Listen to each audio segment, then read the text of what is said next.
Good morning, you beautiful people of the Shield Wall Nation. It's good to be back to start another week. So I hope everyone had a great weekend, but I got your daily report. So let's get into this.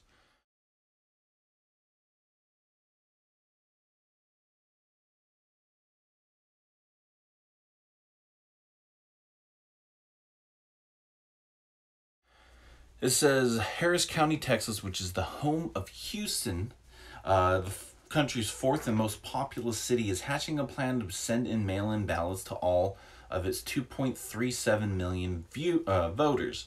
County Clerk Chris Collins said that the voter involvement was imperative to free and fair elections, but critics are warning that the move could be rife with voter fraud. It says that Clinton's margin was by 800,000 votes.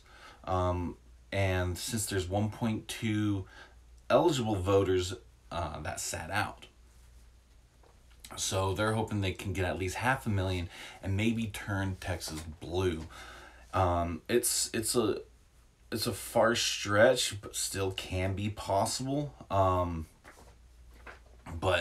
with the condition this country's in right now, I doubt that will happen. I'm not saying it won't happen. I doubt that will happen, but we'll see. There's a lot of blue states that are slowly turning red just because of the chaos that's going on. So, who knows? Let's see. It says, speaking to reporters on Thursday, House Speaker Nancy Pelosi confirmed that Democrats will use government power to continue investigating President Trump even after he leaves office. She quotes, and in fact, when we win the government power to And in fact, when we win this election and we have a new president and we have a new Secretary of Treasury and Richard Neal asks for the president's returns, then the world will see the president has been hiding all this time. So, I mean, he's out of office. Why even bother? It doesn't do anything. It doesn't take away his presidency. He was still president. He still did things. Now they're abusing their government power, which they even said, may be wrong, they said that wouldn't be legal to do going against Hillary, using government power to do so. Which, I don't even know why no one's gone after her until recently. So anyways, Representative Ayanna Pressley, Democrat out of Massachusetts, in a recent statement, accused Kyle Rittenhouse of being a white supremacist domestic terrorist.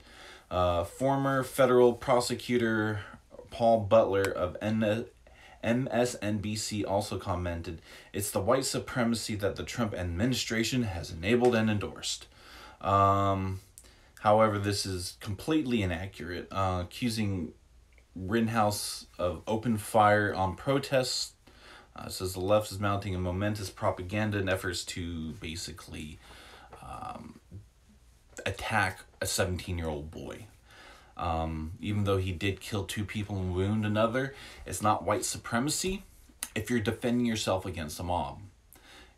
They did release, the lawyers did release a statement, and also there's video. And then there's news articles from witnesses that were there.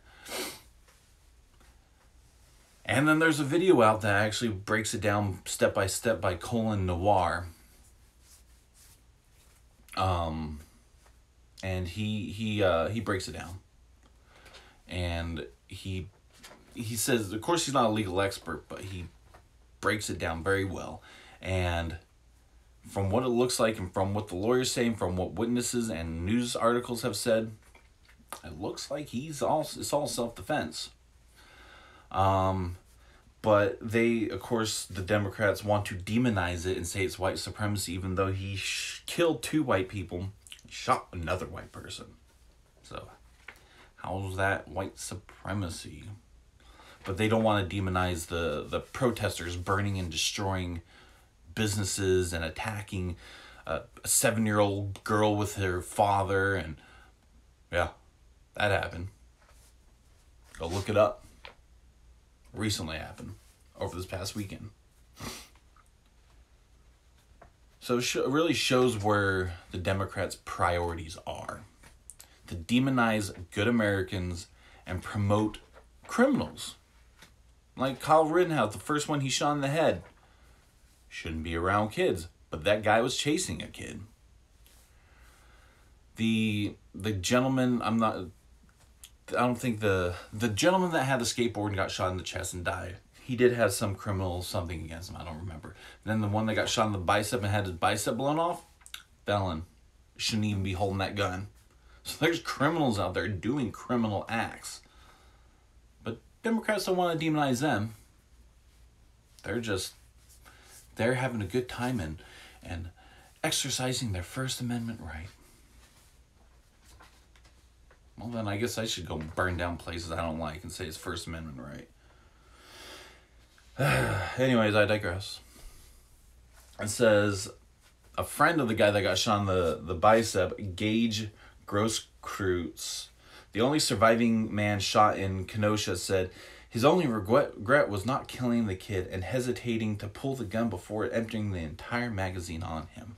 See, that would be self-defense. And emptying an entire magazine on him would not be self-defense. A felon with a gun admitted that he should have killed the kid and emptied the entire magazine on him. Killed him, committed murder, not self-defense. But I doubt he'll get prosecuted with any charges. But we will see. Let's see. Army Special Forces veteran Mike Glover will be instructing current and aspiring members on strategy, tactics, and the way forward against the far-left insurgency in Fort Worth, Texas this weekend. Earlier this year, Glover founded the American Contingency, which is building a proactive class that is prepared to mobilize and defend our country from enemies, foreign and domestic.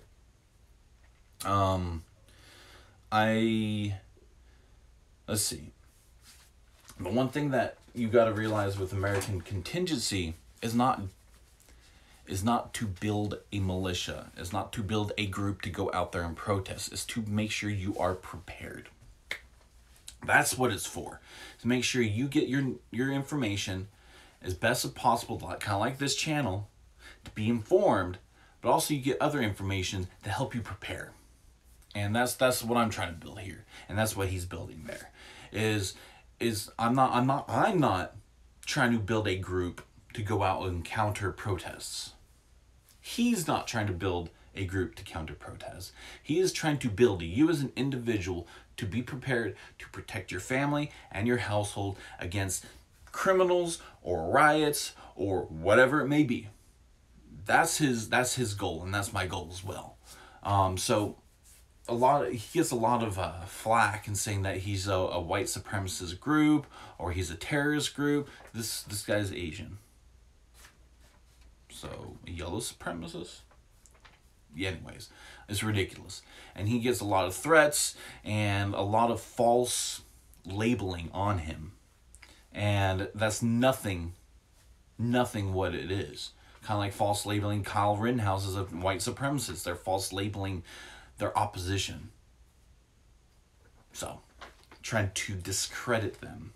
But that doesn't work because we're smart people. We see through that crap.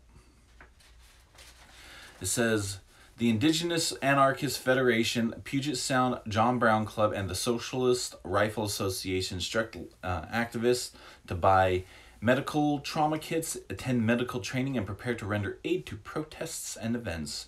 The Latino Rifle Association, LA Black Wolf Collective, and SRA are also pushing for more leftists to arm up and receive additional firearms instructions. It says SRA, which is I'm going to say it again, the Socialist Rifle Association, called for the armed leftists to organize local defense groups following the Kenosha shootings. If you see a need for an armed community defense group in your city, start talking to your neighbors and comrades and lay the groundworks. So there's that. Let's see. Black Lives Matter activists assaulted random people in residential neighborhoods as they accused them of being white supremacists. Once again, they are diluting the word racism, white supremacists, and Nazi. Congratulations, you're making words irrelevant now. It says the violent protesters struck one man several times in the back of the head as he attempted to flee, and they yelled, "How does it feel getting your butt whooped by a gay person?" I took around, it's A, get your A whooped by an F. More derogatory term for a gay person. So it's funny though, these guys have so much power and so much bravado and so much we're gonna go and punch you and attack you when there's a group defending them, because they know if they do this, hit you, you're not going to turn around because there's like 30 other people around. But if you do, they know those 30 other people will back you up. But sure as hell, they will never do that to individually by themselves, do it to someone. They won't. They don't have the guts. They have the gang mentality. But with actual gangs out there, that's gang mentality. They don't have the balls to do anything unless they have 2 of their, or 4 or 5 of their homies back them up. That's the same with Antifa and BLM. They don't have the guts to do anything by themselves. They're just gutless cowards. That's all they are. Gutless, spineless cowards. And once again, like I said before, you attacked a 7-year-old and their father. You spineless cowards. Let's see. Law enforcement and National Guard in Kenosha aggressively round up protesters violating their curfews. It says Minnesota and Kenosha, Wisconsin. No significant rioting or looting was reported by Kenosha police or Minnesota police. Finally, there's a night of peace in Portland. For the first time in 43 days, there was no late-night violent protests or riots in Portland, Oregon. The Federal Bureau of Investigation's Portland field office has ramped up efforts to arrest insurgents responsible for attacks on the government buildings and banks in the city. And then also they started cracking down. The actual Portland police have actually started cracking down. There's a lot of videos out there, and there's one I actually watched last night where police officers charge this little circle of them holding their little shields up in a circle and charge them, beat the crap out of them, and arrest them. Yeah, police are getting tired of it. And now they're finally, the little spineless cowards that Antifa and BLM are, they're finally getting their butts whooped, and they're like, oh, we don't like this. Let's stop, and they have peace. It's funny. They finally get resistance, and they go, no more. No more. So, anyways, everyone out there, please stay safe, stay strong, stay resilient. Shield wall up. Make sure your shield wall up is up better than those Antifa members.